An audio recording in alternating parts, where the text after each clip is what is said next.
some more. Today we are going to clean out this room, which it already is, and we're gonna paint it and add our fish tank in it, and yeah.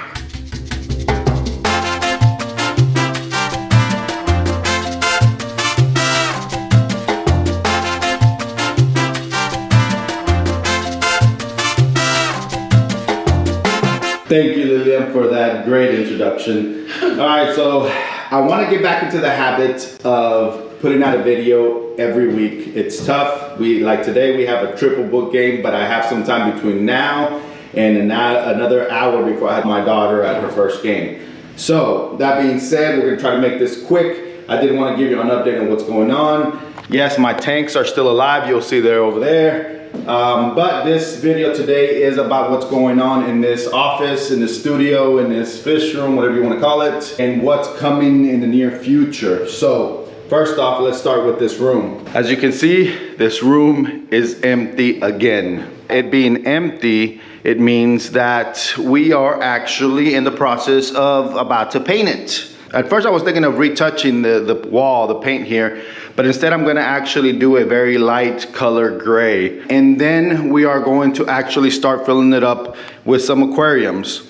One of the aquariums, which is a future project that will be featured on this channel, let me take you there so I can actually show you while I'm talking, is this frag tank right here. I was actually testing to make sure that it holds water, and thank God it does.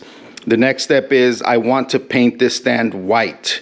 So I actually ordered some paint that it's supposed to be an all-in-one, where all you need to do is degrease this stand, and then you're actually able to paint over it without having to sand it or anything like that. I saw pictures, I saw reviews. Out of 11,000 reviews, it had 4.8 stars.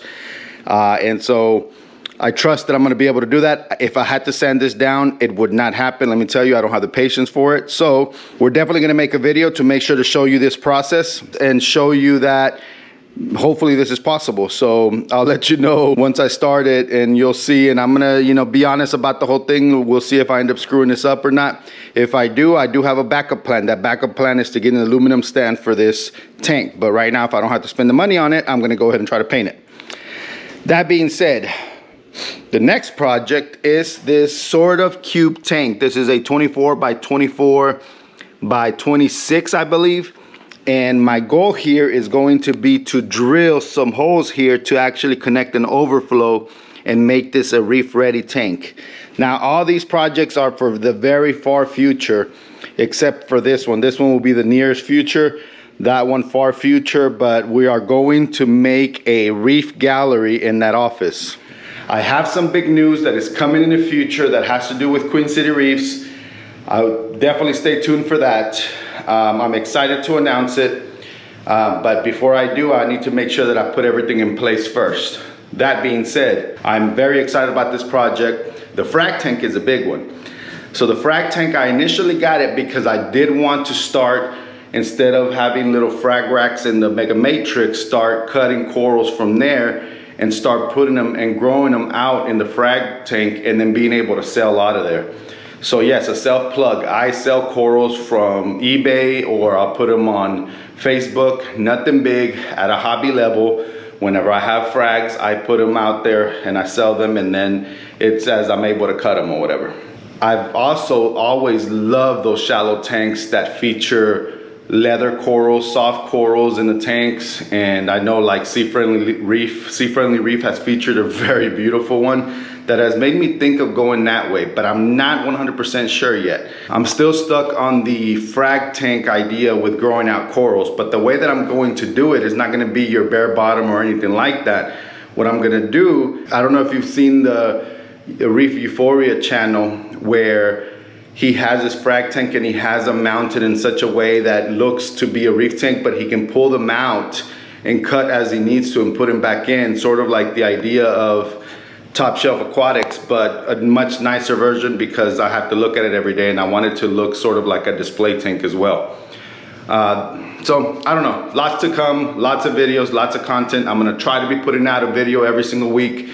Can't make any promises yet, but the sports season for my kids is coming to an end pretty soon, and that will give me a lot more time. Until then, please consider subscribing. Please consider hitting that like button. Leave a comment below. Let me know what you think of what's coming. Let me know what you would like to see, any questions that you may have.